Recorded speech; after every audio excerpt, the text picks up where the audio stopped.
A Christmas Carol by Charles Dickens.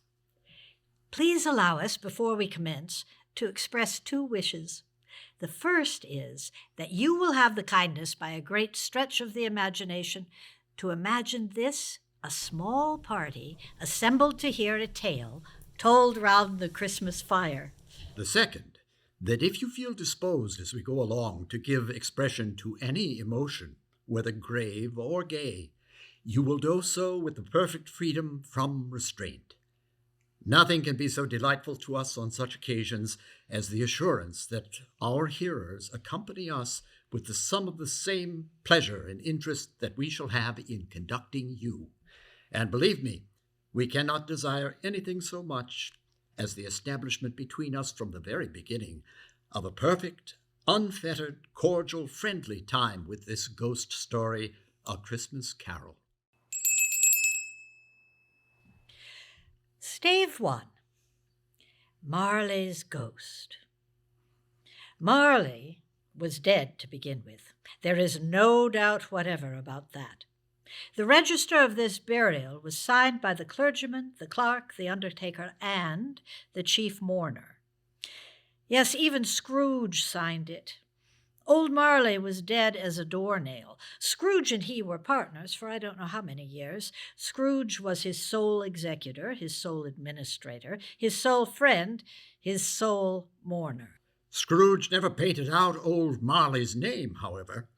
There it stood years afterwards above the warehouse door, Scrooge and Marley. The firm was known as Scrooge and Marley. Sometimes people new to the business called Scrooge Scrooge, and sometimes Marley. He answered to both names. It was all the same to him. Oh, but he was a tight-fisted hand at the grindstone, was Scrooge.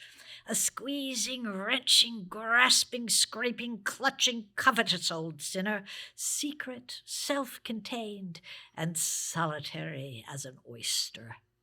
External heat and cold had little influence on him. No warmth could warm him, no cold could chill him.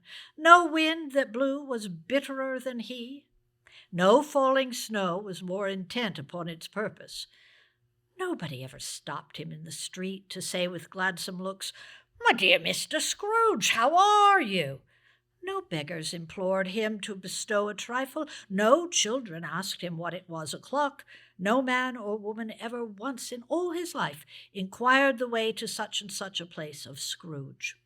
Even the blind man's dogs appeared to know him, and when they heard him coming, would tug their owners into doorways, and then would wag their tails as though they said, "No eye at all is better than an evil eye." Ruff, ruff.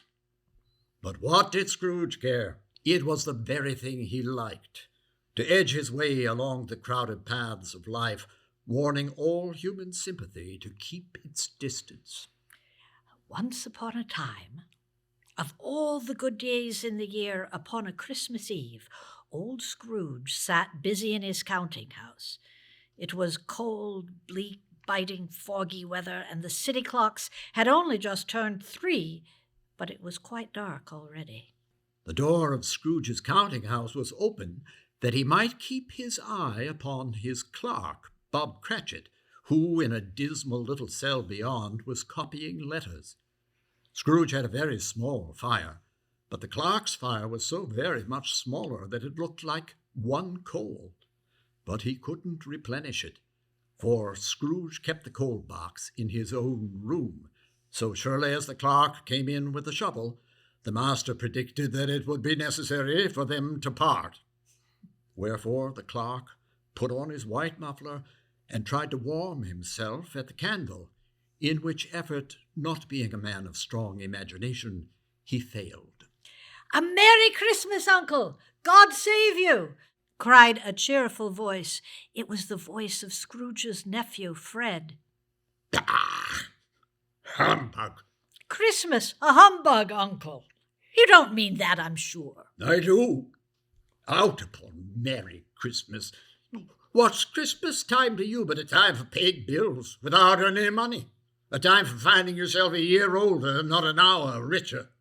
If I had my will, Every idiot who goes about with Merry Christmas on his lips will be boiled in his own pudding and buried with a stake of holly through his heart. Uncle? Nephew, keep Christmas in your own way and let me keep it in mine. But you don't keep it. Well, let me leave it alone, then. Much good may it do you, much good it has ever done you.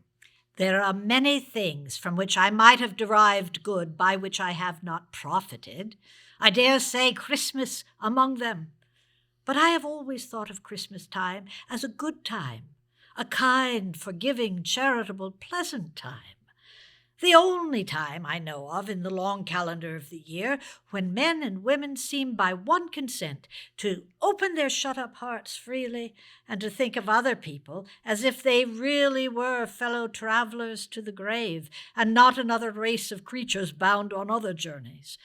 And therefore, Uncle, though it has never put a scrap of gold or silver in my pocket, I believe that it has done me good. And it will do me good. And I say, God bless it. The clerk at his desk involuntarily applauded. Let me hear another sound from you and you'll keep Christmas by losing your situation. You're quite a powerful speaker, nephew. I wonder you don't go into Parliament. Don't be angry, Uncle. Come, dine with us tomorrow. I'll see you in hell first. But why? Why? Why? Why did you get married? Because I fell in love. Because you fell in love. The only thing more ridiculous than Merry Christmas is falling in love. Good afternoon. I am sorry with all my heart to find you so resolute, but I have made this visit in homage to Christmas, and I'll keep my Christmas humor to the last. So, a Merry Christmas, Uncle. Good afternoon. And a Happy New Year. Good afternoon. His nephew left the office without an angry word. The clerk, in letting Scrooge's nephew out, had let 2 other people in. They were portly gentlemen, pleasant to behold, and now stood with their hats off in Scrooge's office. They had books and papers in their hands and bowed to him. Scrooge and Marley's, I believe, said one of the gentlemen, referring to his list. Have I the pleasure of addressing Mr. Scrooge or Mr. Marley? Mr. Marley has been dead these 7 years. He died 7 years ago. 7 years ago this very night. At this festive season of the year, Mr. Scrooge, it is more than usually desirable that we should make some slight provision for the poor and destitute who suffer greatly at the present time. Many thousands are in want of common necessities. Hundreds of thousands are in want of common comforts, sir. Are there no prisons? Are there no workhouses? Oh, plenty of prisons and workhouses, sir, but horrible places they are. A few of us are endeavouring to raise a fund to buy the poor some meat and drink and means of warmth. We choose this time of year because it is a time when want is keenly felt and abundance rejoices. What shall we put you down for? Nothing. You wish to remain anonymous? I wish to be left alone. Since you asked me what I wish, gentlemen, that is my answer. I don't make merry myself at Christmas, and I can't afford to make idle people merry. My taxes support the prisons and the workhouses, and those who are badly off must go there. Many can't go there, and many would rather die. Well, if they would rather die, then they'd better do so and decrease the surplus population. Good afternoon, gentlemen. At length, the hour of shutting up the counting-house arrived. With an ill will, Scrooge, dismounting from his stool, tacitly admitted the fact to the expectant clerk, who instantly snuffed his candle out and put on his hat.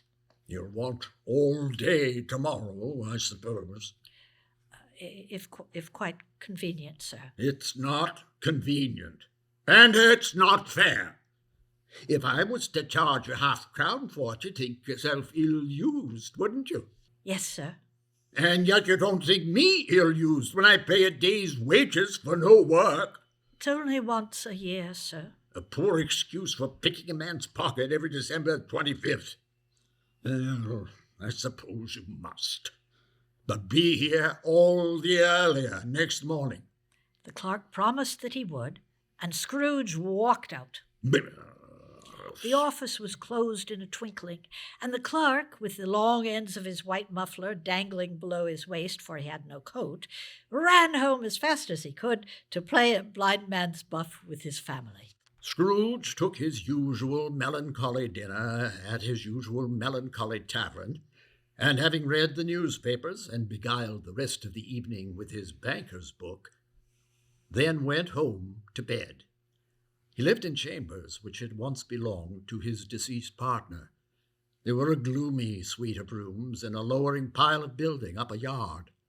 The building was old enough now and dreary enough, for nobody lived in it but Scrooge. Now, it is a fact that there was nothing at all particular about the knocker on the door in this house, except that it was very large. Also, that Scrooge had seen it night and morning during his whole residence in this place.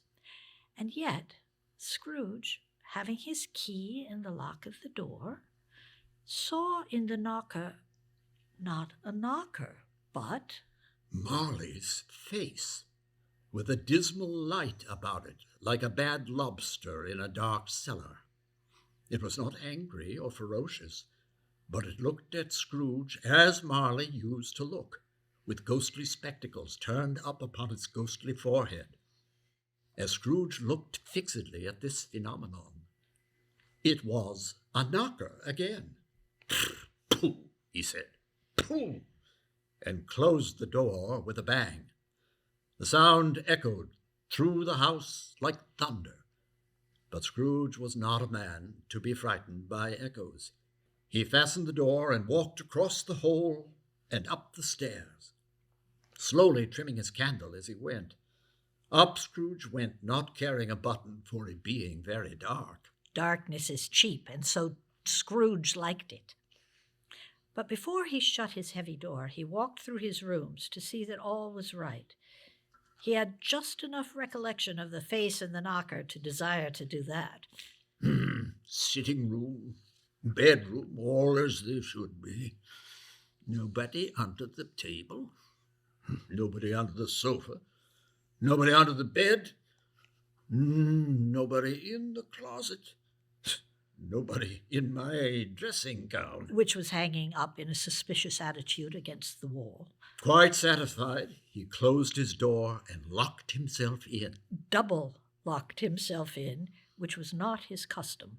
Thus, secured against surprise, he took off his cravat, put on his dressing gown and slippers and his nightcap, and sat down before a very low fire to eat his gruel. As he threw his head back in the chair, his glance happened to rest upon a bell, a disused bell that hung in the room. It was with great astonishment and with a strange, inexplicable dread that as he looked he saw the bell begin to swing. Soon it rang out loudly, and so did every other bell in the house. This was succeeded by a clanking noise deep down below, as if some person were dragging a heavy chain over the casks in the wine merchant's cellar. Then he heard the noise much louder on the floor below, then coming up the stairs, then coming straight towards his door. It came through the heavy door, and a spectre passed into the room before his eyes, and upon its coming in, the dying flame leaped up as though it cried, "I know him, Marley's ghost." The same face, the very same, Marley in his pigtail, usual waistcoat, tights, and boots. His body was transparent, so that Scrooge, observing and looking through his waistcoat, could see the 2 buttons on his coat behind. Scrooge had often heard it said that Marley had no bowels, but he had never believed it until now. Nor now did he believe it even. Though he looked the phantom through and saw it standing before him, though he felt the chilling influence of its death-cold eyes, and noticed the very texture of the folded handkerchief bound about its head and chin, he was still incredulous. "How now? What do you want with me?" Much. Marley's voice, no doubt about it. Who are you? Ask me who I was. Well, who were you then? In life, I was your partner, Jacob Marley. Can you sit down? I can. Do it then. Scrooge asked the question because he didn't know whether a ghost so transparent might find himself in a condition to take a chair. But the ghost sat down on the opposite side of the fireplace as if he were quite used to it. You don't believe in me.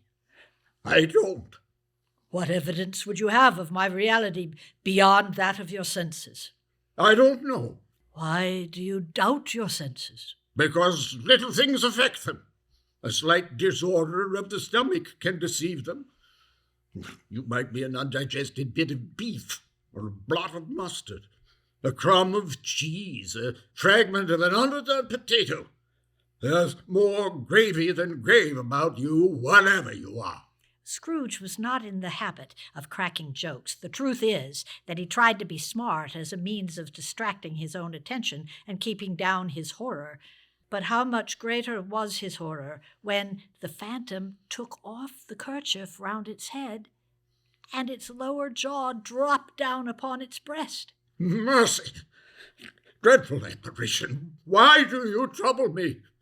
Why do spirits walk the earth, and why do they come to me? It is required of every man that the spirit within him should walk among his fellow men and travel far and wide.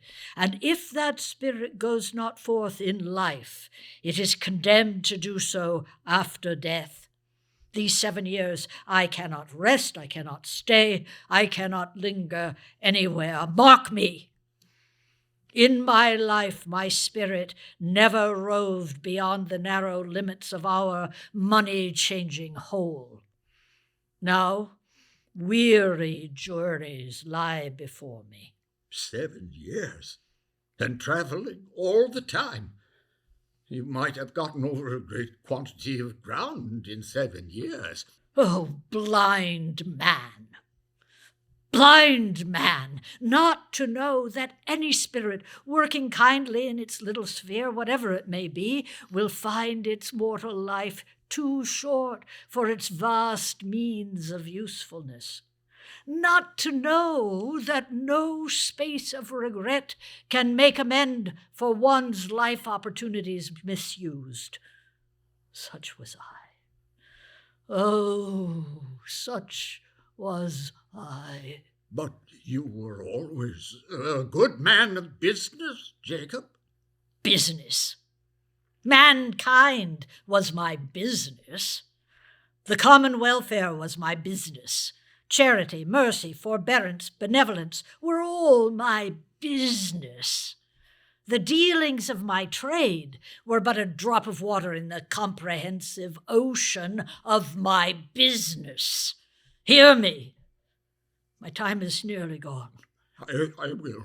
But don't be hard on me, Jacob. I am here tonight to warn you that you have yet a chance and hope of escaping my fate. A chance and hope of my procuring Ebenezer. You were always a good friend to me. Thank ye. You will be haunted by 3 spirits. Is that the chance and hope you mention? I think I'd rather not. Without their visits, you cannot hope to shun the path I tread. Expect the first tomorrow night when the bell tolls 1. Expect the second on the next night at the same hour. The third upon the next night when the last stroke of 12 has ceased to vibrate. Look to see me no more. And look that for your own sake you remember what has passed between us. It walked backward from him, and at every step it took, the window raised itself a little so that when the apparition reached it, it was wide open, and out he went into the night. Scrooge closed the window and examined the door by which the ghost had entered. It was double locked, as he had locked it with his own hands, and the bolts were undisturbed. Scrooge tried to say humbug, but stopped at the first syllable. and being much in need of repose, he went straight to bed without undressing and fell asleep on the instant. Stave 2, the first of the three spirits. When Scrooge awoke, it was so dark that looking out of bed he could scarcely distinguish the transparent window from the opaque walls of this chamber, until suddenly the church clock tolled a deep, dull, hollow, melancholy 1. The light flashed up in the room upon the instant, and the curtains of his bed were drawn aside by a strange figure, like a child, and yet not so like a child as like an old man. Its hair, which hung about its neck and down its back, was white as if with age, and yet the face had not a wrinkle in it.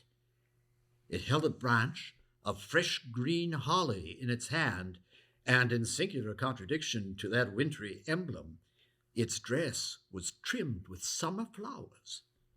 But the strangest thing about it was that from the crown of its head there sprung a bright, clear jet of light, by which all of this was visible. Are you the spirit whose coming was foretold to me? I am. Who and what are you? I am the ghost of Christmas past. Long past? No, your past. The things that you will see with me are the shadows of the things that have been. They will have no consciousness of us. What business brings you here? Your welfare. Rise and walk with me. It would have been in vain for Scrooge to plead that the weather and the hour were not adapted to pedestrian purposes, that bed was warm and the thermometer a long way below freezing, that he was clad but lightly in his slippers, dressing gown, and nightcap. The grasp, though gentle, was not to be resisted. Scrooge rose, but finding that the spirit made toward the window, clasped its robe in supplication. But I am mortal and liable to fall. Bear but a touch of my hand. There, said the spirit, laying it upon his heart, and you shall be upheld in more than this. As the words were spoken, they passed through the wall and stood in the busy thoroughfares of the city. It was made plain enough by the dressing of the shops that here, too, it was Christmas time. The ghost stopped at a certain warehouse door. Do you know this place? Know it? Why, I was apprenticed here. They went in. At sight of an old gentleman sitting behind such a high desk that if it had been 2 inches taller, he must have knocked his head against the ceiling, Scrooge cried in great excitement, Why, it's old Fezziwig! Bless his heart, it's old Fezziwig alive again! Old Fezziwig laid down his pen and looked up at the clock, which pointed to the hour of 7. He rubbed his hands, adjusted his capacious waistcoat, laughed all over himself, and called out, Yo-ho there, Ebenezer! Dick! A young man, a living and moving picture of Scrooge's former self, came briskly in, accompanied by his fellow apprentice. Dick Wilkins, to be sure. My old fellow apprentice, bless me, yes, there he is. Oh, he was very much attached to me, was Dick. Dear Dick. Yo-ho, my boys, said Fezziwig. No more work tonight. Christmas Eve, Dick. Christmas, Ebenezer. Let's have the shutters up before a man can say Jack Robinson. Clear away, my lads, and let's have lots of room here. There was nothing that wouldn't have cleared away or couldn't have cleared away with old Fezziwig looking on. It was done in a minute. The floor was swept and watered, the lamps were trimmed, fuel was heaped upon the fire, and the warehouse was as snug and warm and dry and bright a ballroom as you would desire to see on a winter's night. In came a fiddler with a music book and went up to the lofty desk and made an orchestra of it and tuned like 50 stomachaches. In came Mrs. Fezziwig, one vast, substantial smile. In came the 3 Miss Fezziwigs, beaming and lovable. In came 6 young followers whose hearts they broke. In came all the young men and women employed in the business. In came the housemaid with her cousin, the baker. In came the cook with her brother's particular friend, the milkman. In they all came, one after another, some shyly, some boldly, some gracefully, some awkwardly, some pushing, some pulling. In they all came anyhow and everyhow, and away they all danced, hands half round and back again the other way, down the middle and up again. Old Fezziwig, clapping his hands, cried out, "Well done!" and the fiddler plunged his hot face into a bowl of wine, especially provided for the purpose. There were more dances, and there was cake, and lots to drink, and there was a great piece of cold roast, and there were mince pies. But the great effect of the evening came when the fiddler struck up the tune Sir Roger de Coverley. Then old Fezziwig stood out to dance with Mrs. Fezziwig. He was not to be trifled with. He would dance and had no notion of walking, and Mrs. Fezziwig was quite worthy to be his partner in every sense of the term. And when old Fezziwig and Mrs. Fezziwig had gone all through the dance, Fezziwig cut so deftly that he appeared to wink with his legs. When the clock struck 11, this domestic ball broke up. Mr. and Mrs. Fezziwig took their stations, one either side of the door, and shaking hands with every person individually as he or she went out, wished him or her a Merry Christmas. When everybody had retired but the 2 prentices, they did the same to them, and thus the cheerful voices died and the lads were left to their beds. "A small matter," said the ghost, "to make these silly folks so full of gratitude." Small? No, he was a splendid fellow, the kindest man I ever knew. "He has spent but a few pounds of your mortal money. Is that so much that he deserves your praise?" It isn't that, Spirit. He has the power to render us happy or unhappy, to make our work light or burdensome, a pleasure or a toil, and the happiness he gave is quite as great as if it cost a fortune. I wish I... What is the matter? Well, nothing particular. Something, I think. No, I should like to be able to say a word or two to my own clerk, Bob Cratchit, just now, that's all. My time grows short. Quick! This was not addressed to Scrooge, or to anyone whom he could see, but it produced an immediate effect, for again he saw himself. He was older now, a man in the prime of life. He was not alone, but sat by the side of a fair young girl in a black dress, in whose eyes there were tears. It matters little," she said softly to Scrooge's former self. "To you, very little. Another idol has displaced me, and if it can comfort you in time to come as I would have done, I have no just cause to grieve." What idol has replaced you, Belle? "A golden one, Ebenezer. You fear the world too much.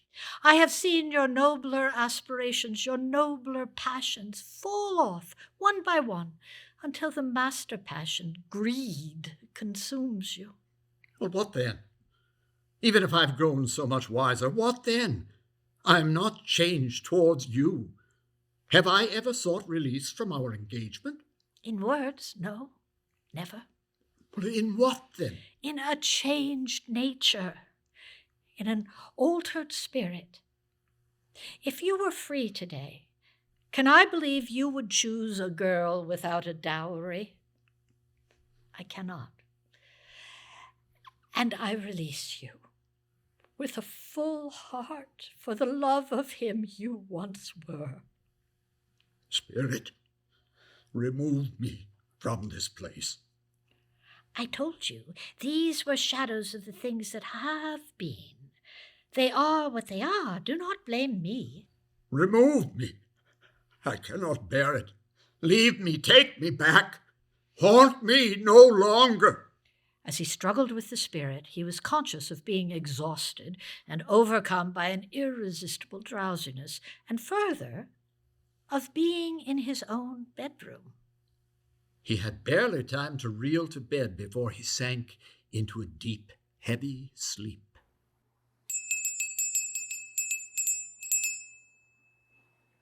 Stave 3, the second of the three spirits. Scrooge awoke in his bedroom. There was no doubt about that. But it and his own adjoining sitting room, into which he shuffled in his slippers, attracted by a great light there, had undergone a surprising transformation. The walls and the ceiling were so hung with living green that they looked a perfect grove. The leaves of holly, mistletoe, and ivy reflected back the light as if many little mirrors had been scattered there, and a mighty blaze was roaring up the chimney. Heaped upon the floor to form a kind of throne were turkeys, geese, game, great joints of meat, suckling pigs, long wreaths of sausages, mince pies, plum puddings, barrels of oysters, red-hot chestnuts, cherry-cheeked apples, juicy oranges, luscious pears, and great bowls of punch. Upon this throne there sat a giant, glorious to see, who bore a glowing torch. He raised it high to shed its light on Scrooge as he came peeping round the door. Come in! Come in and know me better, man. I am the ghost of Christmas present. Look upon me. You have never seen the likes of me before? Never. Have you never walked forth with my younger brothers? I don't think I have. I'm afraid I have not. Have you many brothers, Spirit? More than 1,800. A tremendous family to provide for. Spirit, conduct me where you will. I went forth last night on compulsion and learned a lesson which is working now. Tonight, if you have aught to teach me, let me profit by it. Touch my robe. Scrooge did as he was told and held fast. The room and its contents all vanished instantly, and they stood in the city streets upon a snowy Christmas morning. Scrooge and the ghost passed on, invisible, straight to the home of his clerk, Bob Cratchit, and on the threshold of the door the spirit smiled and stopped to bless the house with the sprinklings of his torch. Then up rose Mrs. Cratchit, Cratchit's wife, dressed out but poorly in a twice-turned gown, and she laid the tablecloth, assisted by Belinda Cratchit, second of her daughters, while Master Peter Cratchit plunged a fork into the saucepan of potatoes, and getting the corners of his monstrous shirt collar, Bob's private property, conferred upon his son and heir in honor of the day, into his mouth, rejoiced to find himself so gallantly attired. And now 2 smaller Cratchits, boy and girl, came tearing in, screaming that outside the baker's they had smelt the goose and known it for their own, and basking in luxurious thoughts of sage and onion, these young Cratchits danced about the table and exalted Master Peter Cratchit to the skies, while he blew the fire until the slow potatoes bubbling up knocked loudly, and the saucepan lid to be let out and peeled. "Whatever has got your precious father, then?" said Mrs. Cratchit. "And your brother, Tiny Tim, and Martha warn't as late last Christmas Day by half an hour." "Here's Martha, mother," said a girl, appearing as she spoke. "Here's Martha, mother," cried the 2 young Cratchits. "Hurrah! There's such a goose, Martha!" "Well, bless your heart alive, my dear, how late you are," said Mrs. Cratchit, kissing her a dozen times and taking off her shawl and bonnet for her. "We'd a deal of work to finish up last night," replied Martha, "and had to clear it away this morning, Mother." "Well, never mind so long as you are come," said Mrs. Cratchit. "Sit ye down by the fire, my dear, and have a warm. Lord bless ye." "No, no, there's father coming," cried the two young Cratchits, who were everywhere at once. "Hide, Martha, hide!" So Martha hid herself, and in came Bob the father, with at least 3 feet of muffler hanging down before him, and Tiny Tim upon his shoulder. Alas for Tiny Tim! He bore a little crutch, and had his legs supported by an iron frame. "But where's our Martha?" cried Bob, looking around. "Not coming," said Mrs. Cratchit. "Not coming? Not coming upon Christmas Day?" Martha didn't like to see her father disappointed, even if it was only in joke.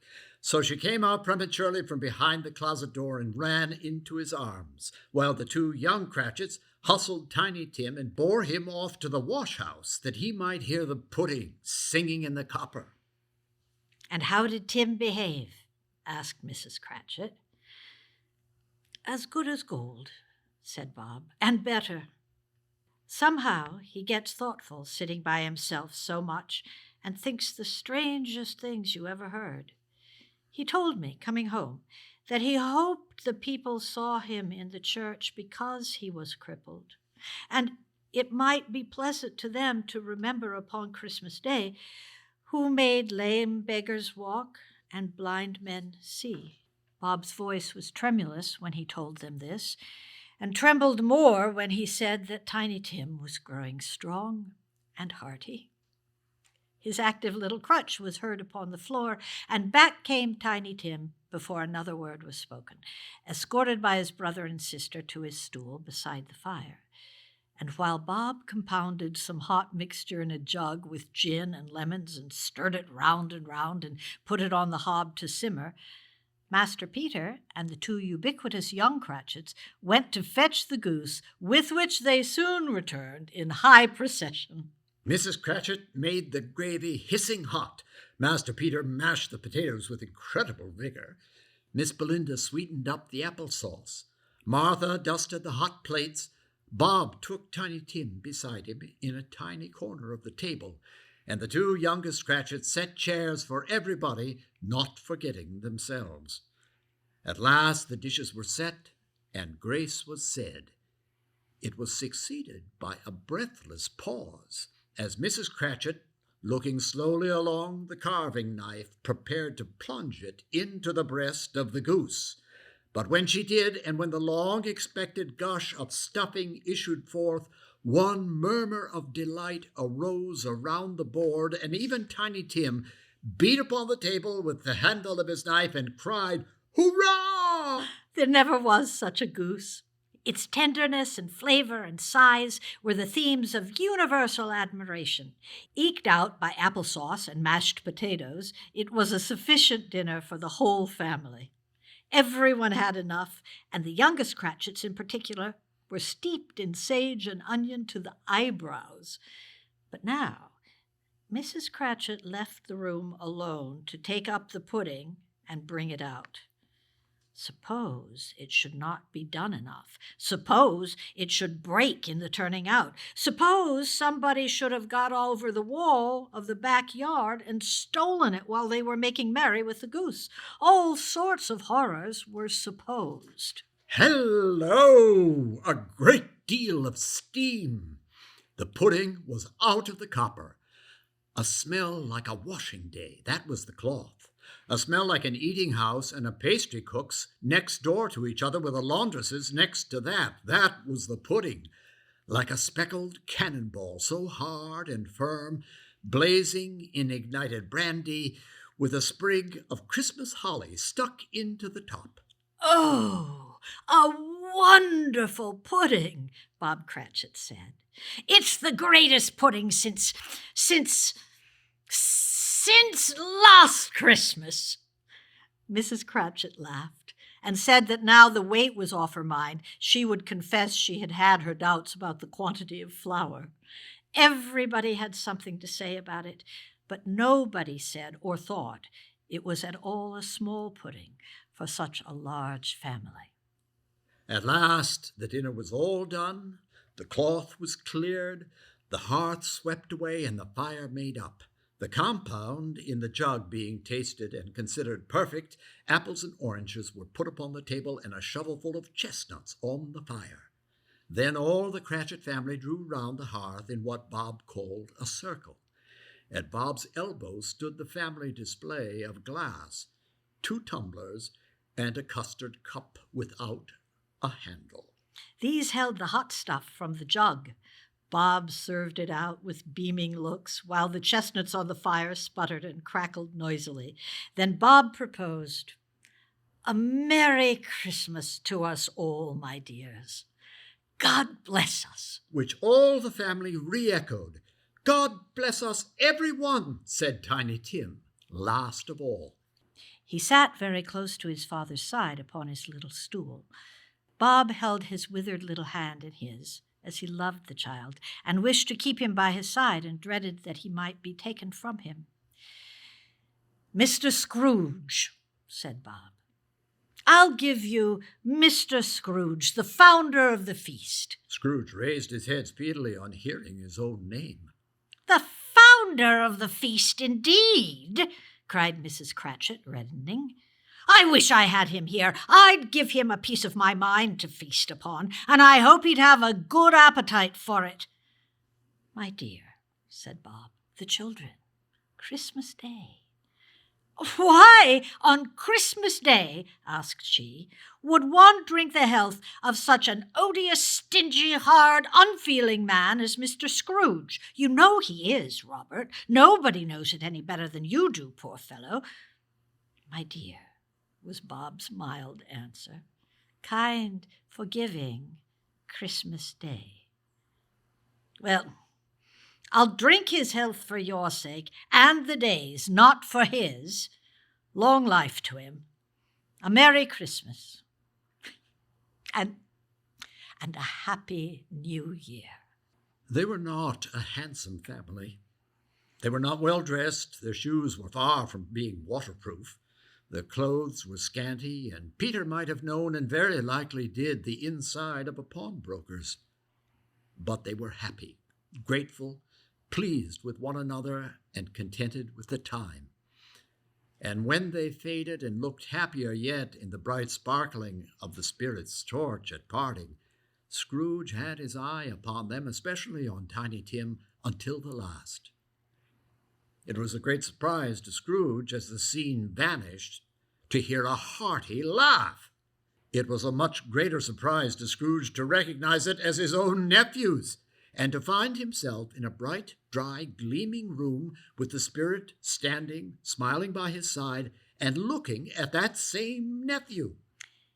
It is a fair, even-handed, noble adjustment of things, that while there is infection in disease and sorrow, there is nothing in the world so irresistibly contagious as laughter and good humor. When Scrooge's nephew laughed, Scrooge's niece by marriage laughed as heartily as he, and their assembled friends laughed out lustily as well.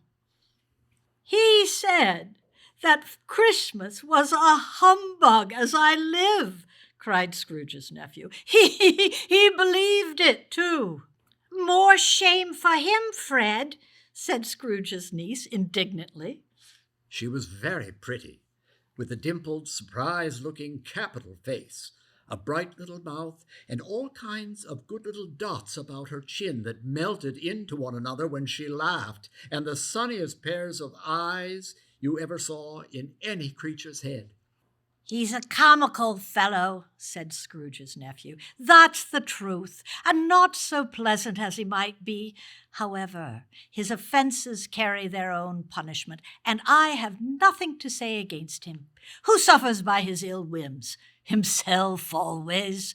Here he takes it into his head to dislike us, and he won't come and dine with us. What's the consequence? What do you say, Topper?" Topper clearly had his eye on one of Scrooge's niece's sisters, for he answered that a bachelor was a wretched outcast who had no right to express an opinion on the subject. Whereat Scrooge's niece's sister, the one with the lace tucker, not the one with the roses, blushed. After tea, they had some music, for they were a musical family, and they knew what they were about when they sang, especially Topper, who could growl away in the bass. But they didn't devote the whole evening to music. After a while, they played at forfeits, for it is good to play like children sometimes, and never better than at Christmas. And there was a game of blind man's buff, and I no more believe Topper was blinded than I believe he had eyes in his boots. Oh, Spirit, oh, there's a new game. Can we stay and see it, Spirit? It was a game called Yes and No, where Scrooge's nephew had to think of something, and the rest must find out what, he only answering to their questions yes or no, as was the case. The fire of questioning to which he was exposed elicited from him that he was thinking of an animal, a live animal, a rather disagreeable animal, a savage animal, an animal that growled and grunted and sometimes talked, and lived in London, and walked about the streets, and wasn't in a show, and wasn't led by anybody, and didn't live in a menagerie, and was never killed in a market, and was not a horse, or a donkey, or a cow, or a bull, or a tiger, or a dog, or a pig, or a cat, or a bear. At every new question put to him, Fred burst into a fresh roar of laughter, and was so inexplicably tickled that he was obliged to get up off the sofa and stamp his feet. At last, the lace-tuckered sister cried out, I found it out! I know who it is, Fred! I know what it is! What is it? Cried Fred. It's your Uncle Scrooge! Which it certainly was. Admiration was the sentiment, though some objected that the reply to "Is it a bear?" ought to have been yes. Scrooge had imperceptibly become so gay and light of heart that he would have toasted the unconscious company with an inaudible speech. But the whole scene passed off in the breath of the last word spoken by his nephew, and he and the spirit were again upon their travels. Much they saw, and far they went, and many homes they visited, but always with a happy end.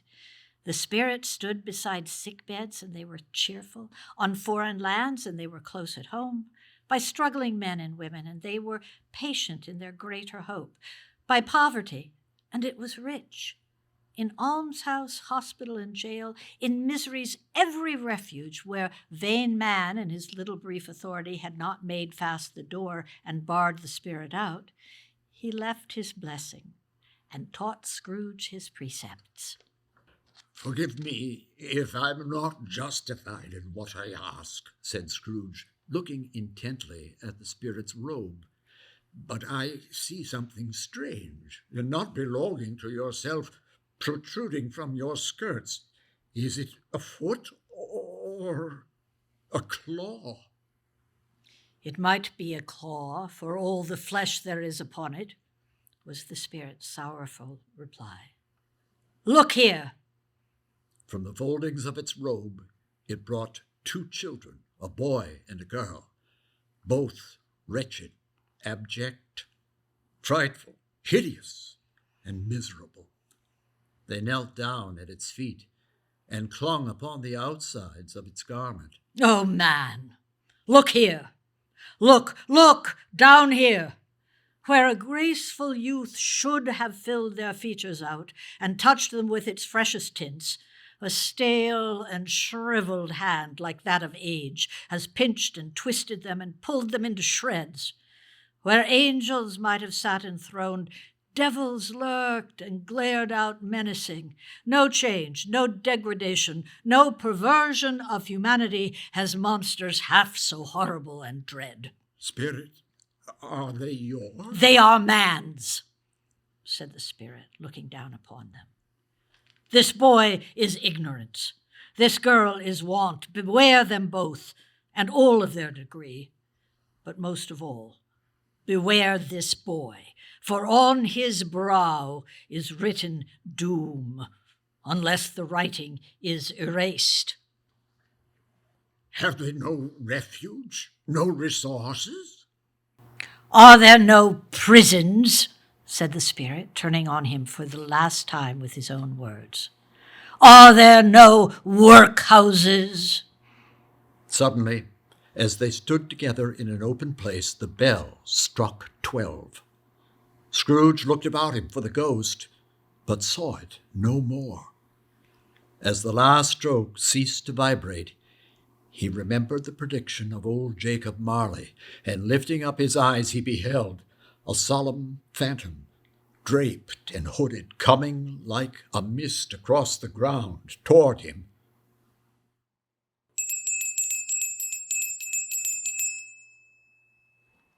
Stave 4, the last of the spirits. The phantom slowly, gravely, silently approached. When it came near him, Scrooge bent down on his knee, for in the air through which the spirit moved, it seemed to scatter gloom and mystery. It was shrouded in a deep black garment which concealed its head, its face, its form, and left nothing of it visible save one outstretched hand. He knew no more, for the spirit neither spoke nor moved. Am I in the presence of the ghost of Christmas yet to come? A ghost of the future? I fear you more than any spectre I have seen. But as I know your purpose is to do me good, and as I hope to live to be another man from what I was, I am prepared to bear you company, and do it with a thankful heart. Will you not speak to me? It gave him no reply. The hand was pointed straight before them. Lead on. The night is waning fast, and it is precious time for me, I know. Lead on, spirit.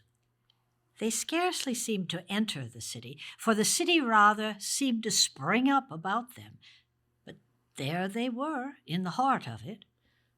The spirit stopped beside one little knot of businessmen. Observing that the hand was pointing to them, Scrooge advanced so that he could hear their talk. No, said a great fat man with a monstrous chin. I don't know much about it either way. I only know he's dead. When did he die? Inquired another. Last night, I believe. Why, what was the matter with him? I thought he'd never die. God knows, said one with a yawn. What has he done with his money? Asked a red-faced gentleman. I haven't heard, said the man with the large chin. He hasn't left it to me, that's all I know. Bye-bye. Bye-bye. Bye-bye. Scrooge was first inclined to be surprised that the spirit should attach importance to a conversation apparently so trivial, but feeling assured that it must have some hidden purpose, he set himself to consider what it was likely to be. Soon they left this busy scene and went into an obscure part of the town, to a low shop where iron, old rags, bottles, bones, and greasy offal were bought. A grey-haired rascal of great age sat smoking his pipe. Scrooge and the phantom came into the presence of this man just as a woman with a heavy bundle slunk into the shop.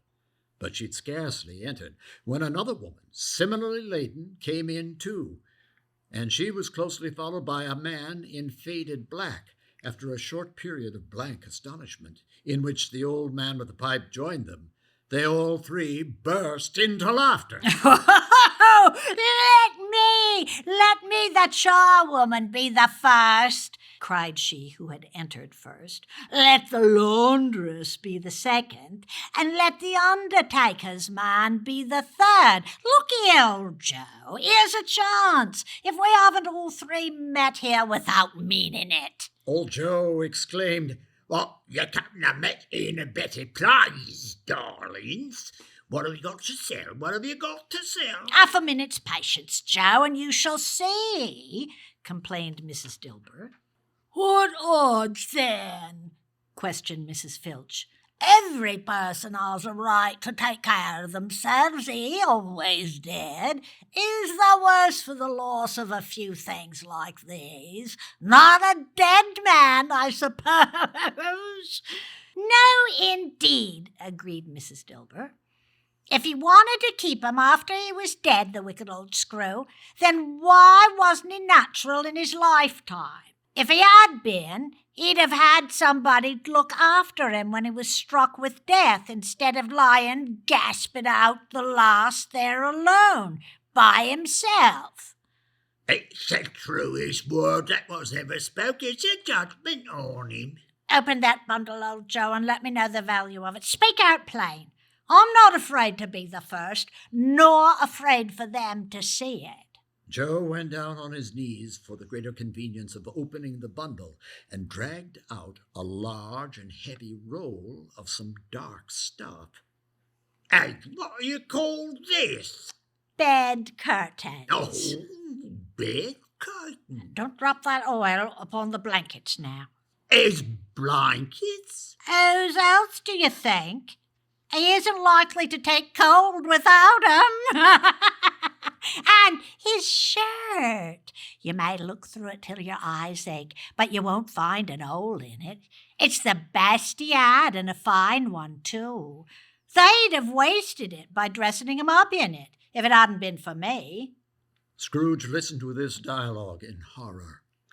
"Spirit, I see. The case of this unhappy man might be my own. My life tends that way now. Merciful heavens, what is this?" The scene had changed, and now he almost touched a bare, uncurtained bed. A pale light, rising in the outer air, fell straight upon this bed, and on it, unwatched, unwept, uncared for, was the body of this plundered, unknown man. "Spirit, let me see some tenderness connected with the death of this dark chamber will forever haunt me." Instead, the ghost conducted him to poor Bob Cratchit's house, the dwelling he had visited before, and found the mother and the children seated round the fire, quiet, very quiet. The noisy little Cratchits were as still as statues in one corner, and sat looking up at Peter, who had a book before him. The mother and the daughters were engaged in needlework, but surely they were very quiet. And he took a child and set him in the midst of them. Where had Scrooge heard those words? He had not dreamt them. The boy must have read them out as he and the spirit had crossed the threshold, but why did he not go on? The mother laid her work upon the table and put her hand up to her face. The color hurts my eyes," she said. "They're better now. It makes them weak by candlelight, and I wouldn't show weak eyes to your father when he comes home for all the world. It must be near his time." "Past it, rather," Peter answered, shutting up his book. "But I think he has walked a little slower than he used these last few evenings, Mother. I have known him walk with Tiny Tim upon his shoulder very fast indeed." "And so have I," cried Peter. "And so have I," exclaimed another, and so had all.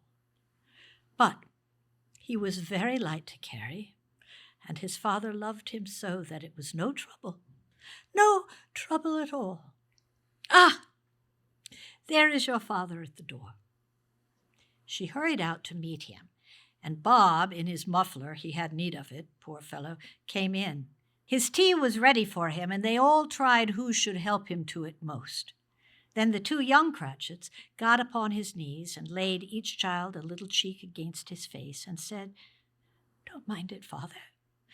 Don't be grieved." Bob was very cheerful with them, and spoke pleasantly to all the family. He looked at the work upon the table and praised the industry and speed of Mrs. Cratchit and the girls. "Well, you'll be done long before Sunday. I went out there today, you know." "You went alone today, Robert?" "Yes, my dear," returned Bob. "I wish you could have gone. It would have done you good to see how green a place it is, but you'll see it often. I promised Tim that we all would walk there on a Sunday. My little child. My little child." He broke down all at once. He couldn't help it. "Spectre, something informs me that our parting moment is at hand. Tell me, what man was that with the covered face whom we saw lying dead?" The ghost of Christmas yet to come conveyed him to a small, dismal, wretched, ruinous churchyard. The spirit stood among the graves and pointed down to one. "Before I draw near to that stone to which you point, answer me one question. Are these the shadows of things that will be? Or are they but the shadows of things that may be?" Still the ghost pointed downward to the grave by which it stood. "I know men's courses, if persisted, it will lead to certain ends. But if those courses be departed from, can the ends be changed? Say it is thus with what you show me." The spirit was immovable as ever. Scrooge crept towards it, trembling as he went, and, following the finger, read upon the stone of the neglected grave, "Ebenezer Scrooge! I am the man that lay upon that bed. No, spirit, no, hear me, spirit. I'm not the man I was. I will not be the man I must have been. Assure me that I yet may change these shadows you've shown me by an altered life." For the first time, the kind hand faltered. "I will honor Christmas in my heart and try to keep it all the year. I will live in the past, the present, and the future. The spirits of all three shall strive within me. I will not shut out the lessons that they teach. Oh, tell me that I may sponge away the writing on that stone." Holding up his hands in one last prayer to have his fate reversed, he saw an alteration in the phantom's hood and dress. It shrunk, collapsed, and dwindled down into a bedpost. Yes, the bedpost was his own. The bed was his own. The room was his own. And best and happiest of all, the time before him was his own to make amends in. He was stopped in his transports by the churches ringing out the lustiest peals he had ever heard. Running to the window, he opened it and put out his head. No fog, no mist, no night. Clear, bright, stirring, golden day. "What's today?" he cried to a boy standing down on the street. "Eh? "What's today, my fine fellow?" Today? Why, it's Christmas Day." "It's Christmas Day. I haven't missed it. Oh, the spirits have done it all in one night. Hello, my fine fellow. "Hello? Do you know the poulterers in the next street, the one at the corner?" I should hope I do." An intelligent boy, a remarkable boy. Do you know whether they sold the prize turkey that was hanging up there? Not the little prize turkey, but the big one. "What? The one as big as me?" What a delightful boy. It's a pleasure to talk to him. Yes, my buck. "It's hanging there now." It is. Go and buy it. "Go on." No, I'm in earnest. Go and buy it and tell him to bring it here that I may give him directions where to take it. Come back with the man. I'll give you a shilling. Come back with him in less than 5 minutes. I'll give you half a crown. The boy was off like a shot. I'll send it to Bob Cratchit's, and he shan't know who sent it. Ha! Oh, it's twice the size of Tiny Tim. The hand in which he wrote the address was not a steady one, but write it he did, somehow, and went down the stairs to open the street door, ready for the coming of the poulterer's man. It was a turkey. He could never have stood on his own 2 legs, that bird. He would have snapped him off in a minute, like sticks of sealing wax. Scrooge dressed himself, All in his best. and at last got out into the streets. The people were by this time pouring forth, as he had seen them with the Ghost of Christmas Present, and walking with his hands behind him, Scrooge regarded every one with a delighted smile. He looked so irresistibly pleasant, in a word, that 3 or 4 good-humored fellows said, "Good afternoon, sir. A Merry Christmas to you." And Scrooge often said afterwards that of all the joyous sounds he ever heard, these were the most joyous to his ears. In the afternoon, he turned his steps toward his nephew's house. He passed the door a dozen times before he had courage to go up and knock, but he made a dash and knocked upon the door. It was opened by Scrooge's nephew, who exclaimed with wondrous surprise, "Why, bless my soul, who's this?" It's I. It's your Uncle Scrooge. I have come to dinner. Will you let me in, Fred? "Let you in?" It is a mercy he didn't shake his arm off. He was at home in 5 minutes. Nothing could be heartier. His niece looked just the same. So did Topper. So did the sisters. So did everyone. Wonderful party, wonderful games, wonderful happiness. Oh, but he was early at the office the next morning. If he could only be there first and catch Bob Cratchit coming late. That was the thing he'd set his heart upon, and he did it. The clock struck 9, no Bob. 15:15, no Bob. Bob was a full 18.5 minutes behind his time. Scrooge sat with his door wide open that he might see him come into the office. Bob's hat was off before he opened the door, his muffler, too. He was on his stool in a jiffy, driving away with his pen as if he were trying to overtake 9 o'clock. Hello? What do you mean by coming here at this time of day? I am very sorry, sir. I am behind my time. You are? Yes, I think you are. Step this way, if you please. It's only once a year, sir. It shall not be repeated. I was making rather merry yesterday, sir. I'll tell you what, my friend. I'm not going to stand for this sort of thing any longer. And therefore... Bob trembled. I am about to raise your salary. Merry Christmas, Bob. A merrier Christmas, Bob, my good fellow, than I have given you for many a year. I shall raise your salary, and I shall endeavor to assist your struggling family, Bob. And we are to discuss your affairs this very afternoon.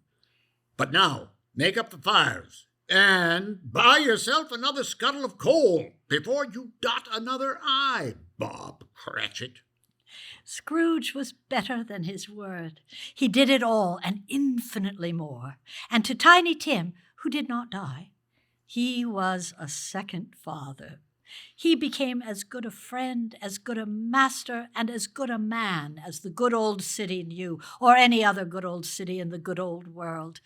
Some people laughed to see the alteration in him, but he let them laugh. His own heart laughed, and that was quite enough for him. He had no further intercourse with spirits, and it was always said of him that he knew how to keep Christmas well, if any man on earth did. And may that truly be said of us, and all of us. And so, as Tiny Tim observed, God bless us, everyone. The end. A Christmas Carol by Charles Dickens, performed by Candace, Barrett, Birk, and Raye Birk. Recorded and edited by David Newland. Produced utilizing community media at Northampton Open Media.